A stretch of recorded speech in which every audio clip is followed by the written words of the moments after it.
Soy Ana López, doctora en Ciencia Política y periodista y autora de La extrema derecha en Europa, publicado por la editorial Tirant. Yo hoy voy a hablar durante estos minutos sobre la extrema derecha en Europa, pero también con referencias a Estados Unidos con Donald Trump. Antes que nada, me gustaría agradecer la participación al Club Rosetta en este espacio que han construido con tanto mimo y que es tan pedagógico y que nos ayuda a resituarnos en este mundo actual caracterizado por la polarización política y el ruido. A mí me gustaría también comenzar con la descripción del mundo que hace el secretario general de Naciones Unidas, Antonio Guterres, en su discurso en la última Asamblea General.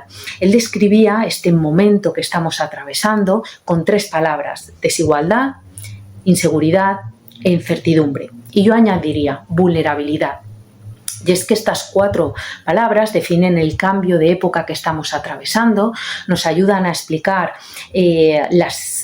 los malestares que actualmente tienen la mayoría de los ciudadanos y también nos ayudan a explicar por qué la extrema derecha, esa gran familia de partidos que es actualmente la que está más coordinada, la que comparte más discursos, más liderazgos y más estrategias políticas, hoy está condicionando el debate público y político en todas las democracias. Y se ha convertido en un actor central por 2 razones fundamentales. La primera es cuantitativa. Ya gobierna en 2 países de la Europa de los 27, en Hungría desde hace 16 años, en Italia desde hace 3, en 2023 dejó de gobernar en Polonia y forma parte de gobiernos de coalición en 6 países más de la Unión Europea. Para hacernos una idea, en el Parlamento Europeo, en las últimas elecciones, 1 de cada 4 europeos y europeas votaron a opciones de la extrema derecha. Hace 20 años no superaban el umbral del 10% y en 1984 fue cuando Jean-Marie Le Pen entró por primera vez al Parlamento Europeo con 10 diputados, un 4%. De hecho, ya el politólogo Casmude, una referencia en el estudio de las extremas derechas, hablaba que con el cambio de milenio se había producido el fenómeno de la desmarginalización de las extremas derechas y la normalización de su discurso, con un proyecto que se encontraba fuera de los valores ilustrados de la Unión Europea. La segunda razón que explica la centralidad de la extrema derecha actualmente en las democracias es su capacidad para condicionar el marco del debate, es decir, de qué hablamos y en qué términos hablamos. Y sobre todo están convirtiendo ideas y derechos como es el derecho de las mujeres, derechos en materia de igualdad, pero también cuestiones migratorias, cuestiones de cambio climático o memoria democrática, las están convirtiendo en debates.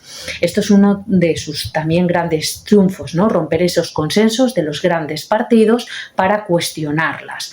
De hecho, hay un dato que lo ilustra muy bien. En las últimas décadas se ha multiplicado por 19 las vallas fronterizas que separan los países para contener a personas en un continente como es el europeo, que necesita población porque la tasa de natalidad apenas supera el 1,5 por mujeres, y en un continente que precisamente estableció la libre circulación a través de ese espacio Schengen. Nada de esto puede entenderse sin esa normalización internacional de la extrema derecha, que se acelera tras la segunda victoria de Donald Trump, que legitima a esta familia de partidos como un actor que puede gobernar en solitario, pero también un modelo de gobierno y una forma de entender la política muy concreta, escrito en la lógica que nos recuerda la de Carl Schmitt, la de amigo y enemigo, con un desprecio a la verdad, con una instrumentalización del miedo y con una erosión deliberada de los contrapesos democráticos. Y es que Trump, por ejemplo, cree que tiene la legitimidad suficiente que le otorgan las urnas para no tener que cumplir la legalidad. Por lo tanto, se está abriendo un nuevo paradigma de gobernabilidad que erosiona los principios básicos de unas democracias. ¿Qué ha pasado? Bueno, es que la extrema derecha ha recorrido un largo viaje desde los márgenes del sistema a finales de la Segunda Guerra Mundial hasta el centro ya en el año 2026. Dos datos: el 26 de diciembre de 1946 nace el primer partido neofascista en Europa. Lo hace en Italia, es el MSI y es el antecedente del partido de la actual primer ministra Giorgia Meloni. Pero también en Austria el FPO nace el 7 de abril del 56 con antiguos excombatientes de las SS, tuvo 6 escaños y hoy es el partido más votado, con más del 30% de apoyos. Con lo cual, hoy estamos viendo el resultado de todo este proceso de desmarginalización y de viajar de los márgenes al centro. Para entender por qué vive ahora la extrema derecha es un momento dulce, conviene mirar 4 grandes causas: económica, cultural, sociopolítica e ideológica. La primera es económica. Llevamos décadas de neoliberalismo que han dejado una huella profunda en la mayoría de la ciudadanía.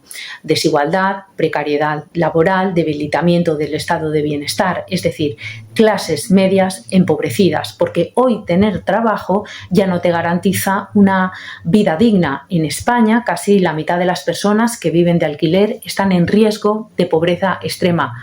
Para mucha gente, el sistema ha dejado de cumplir su promesa básica. La segunda causa es la cultural. Existe una reacción ultraconservadora frente al avance de derechos en materia de igualdad, especialmente de las mujeres, de personas LGTBI, de personas migrantes. Y es que los politólogos, Norris y Inglehart, lo definen como cultural backlash. Algunos sectores viven, especialmente hombres, varones, adultos, blancos, como una pérdida, como si la igualdad fuera un juego de suma cero. Lo que las mujeres ganan, lo que gana el colectivo LGTBI, ellos pierden. Y de hecho la extrema derecha ha sido muy eficaz señalando culpables: inmigrantes, mujeres, personas racionalizadas. El eslogan de Trump de la última campaña lo resume muy bien: Kamalas para ellos, el presidente Trump es para ti. Y es que el gran triunfo de la extrema derecha es convencer a los pobres que la culpa de su precariedad laboral la tienen otros más pobres y más vulnerables. No la tiene ese sistema, no lo tienen políticas diseñadas por políticos que privatizan la sociedad o recortan derechos. No, la tienen los más vulnerables. La tercera causa es sociopolítica. Por un lado, la democracia atraviesa una crisis de legitimidad y de percepción sin precedentes desde que cayó el muro de Berlín.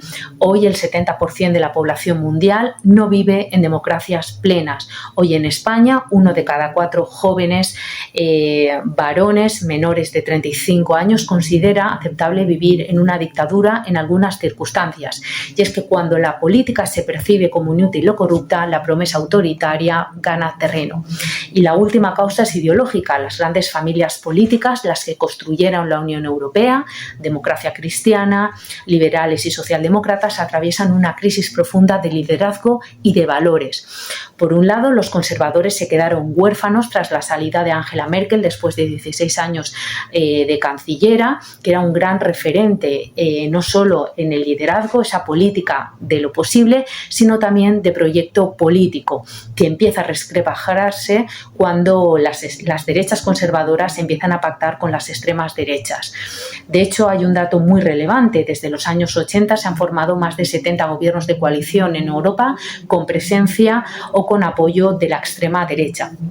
Pero por otro lado, la socialdemocracia ha renunciado a ofrecer un modelo alternativo al neoliberalismo, sobre todo desde los años 90, cuando sus máximos exponentes internacionales, Clinton y Blair, abrazan el llamado consenso de Washington, que impone de facto un modelo de gobernanza económica neoliberal, que es la que todavía impera después de la crisis de 2008. Recordemos a Thatcher: hoy más que nunca, there is not alternative, no existe modelo alternativo. Y esto se traduce en que los votantes cada vez más aceptan la llamada tercera variable de la ecuación política: ni conservadores ni liberales, extremas derechas: Orbán, Meloni, Trump y Abascal. ¿Pero qué caracteriza hoy a esa extrema derecha? Nos referimos a una gran familia global con diferentes formaciones y movimientos, incluso redes. Esto se ve muy bien en el Parlamento Europeo, donde suma casi 200 escaños y están repartidas en 3 grandes grupos, incluso algunos diputados en los no adscritos. Todos tienen unos mínimo común denominadores, como su discurso, su estrategia política, y son más los elementos que les unen que les separan. Yo resumiría 4 grandes elementos que les unen. El núcleo ideológico común: son nativistas, autoritarios, racistas y con una obsesión con el orden. A esto se le suma la islamofobia, el rechazo a las sociedades abiertas y una estrategia profundamente oportunista. Ya no quieren, por ejemplo, salir de la Unión Europea, sino quieren reformarla desde dentro, porque evidentemente esas subvenciones, esas relaciones que tienen entre ellos y con los lobbies, les favorece para seguir aumentando su influencia y avanzar en su proyecto. La tercera, una forma de entender y hacer la política basadas en liderazgos fuertes. El líder nunca se equivoca y las instituciones además estorban. Por eso las vamos cercenando o monopolizando. La crítica además se presenta como traición, y aunque se han convertido en parte del sistema, porque están en los parlamentos, porque reciben subvenciones, ellas se siguen presentando como transgresoras y rebeldes, incluso antisistemas. Cuarto, su enorme capacidad comunicativa. Recordemos que ellos fueron pioneros en utilizar Internet y luego las redes sociales, porque los medios de comunicación tradicionales no les ofrecían ese espacio como a los partidos que sí que tenían representación política, e incluso algunas extremas derechas estaban estigmatizadas relacionadas con, por ejemplo, tendencias neonazis. Además, a esto se le une el uso masivo de datos y de la inteligencia artificial en las campañas políticas y también fuera de las campañas, para construir ecosistemas alternativos de información. Además, demonizan a los medios, generan un ruido constante y convierten la mentira en herramienta política, porque no buscan convencer, buscan confundir, buscan erosionar la confianza y sembrar la duda permanente. Como decía Hannah Arendt en Los orígenes del totalitarismo, el sujeto ideal de un régimen autoritario no es que se cree la mentira, es que deje de creer en todo, que ya no crea en nada. Y aquí está el riesgo central, porque no hablamos de una ola pasajera, de un episodio coyuntural, hablamos ya de un cambio estructural, hablamos ya de partidos políticos que forman parte del sistema y sobre todo ya de 2 modelos de gobernabilidad: la democracia liberal frente a la democracia iliberal o post-autoritarismo, o régimen híbrido de autocracia electoral, que es como el Parlamento Europeo define a Hungría y a Polonia con una resolución inédita el 15 de septiembre del 2022, y después de 5 años de investigación por la Comisión Europea de qué estaba pasando en Hungría, porque se estaba vulnerando, por ejemplo, el artículo 7 del Tratado de la Unión Europea, y que hace referencia al Estado de Derecho y a los valores fundacionales de la Unión Europea. Este conflicto, sin duda, estos 2 modelos de gobernabilidad que se repiten en todos los parlamentos de la Unión Europea, marcará las próximas elecciones, los próximos gobiernos y, sobre todo, el futuro de nuestros derechos. Termino con una idea clara: la extrema derecha no crece porque sea fuerte, sino porque demasiadas personas se sienten abandonadas, inseguras y sin su reconocimiento en la sociedad. Combatirlas no es solo denunciarla, es reconstruir una democracia que vuelva a ofrecer dignidad, protección y futuro. Muchas gracias.